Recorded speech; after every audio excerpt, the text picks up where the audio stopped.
Okay, this conference is a very important and significant one, given the emerging trends of companies paying more and more attention to social responsibility, to environmental responsibility, and many in different parts of the world are trying to find out how can we do it right, how can we do it efficiently, and how can we do it at the same time it won't be costly.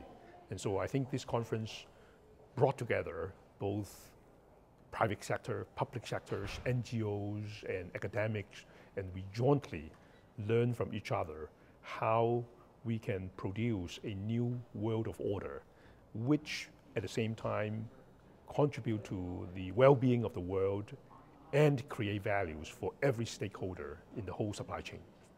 I think a lot of us are seeing pressures these days either from the press or from the stakeholders, from the consumers, sometimes from the board members, on why is this company not doing more in social responsibility or environmental issues? Or are you doing it without jeopardizing the profits of the companies? So private sectors, executives are wrestling with this problem. What can we do to enable us to also be differentiated, to have these big values that we can get.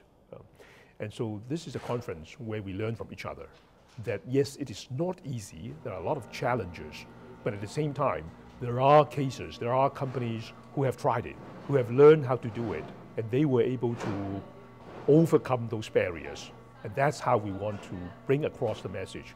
What are the key ingredients, how we can be successful? And the key word is collaboration. It turns out that nobody can do it by yourself easily.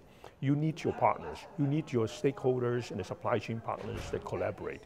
What are the foundation of collaboration? And that's what this conference is about. So today, I think many companies are also faced with cost pressures.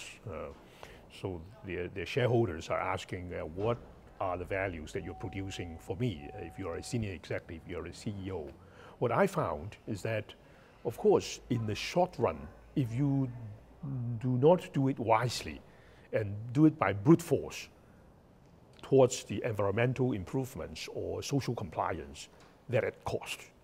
But I think at the same time, there are cases where people look at this and make structural changes. Structural changes means that you change the process, you change the design of the product, you fundamentally change the relationship that we have with the suppliers. That could actually end up in a win-win situation. So you actually add values and not add cost. Now that is the win-win formula that we're looking for. Not easy to find, but it turns out the great companies are able to find it and enjoying the tremendous benefits as a result. That's what we want to learn from each other, is figure out what's that secret formula that could enable you to have win-win.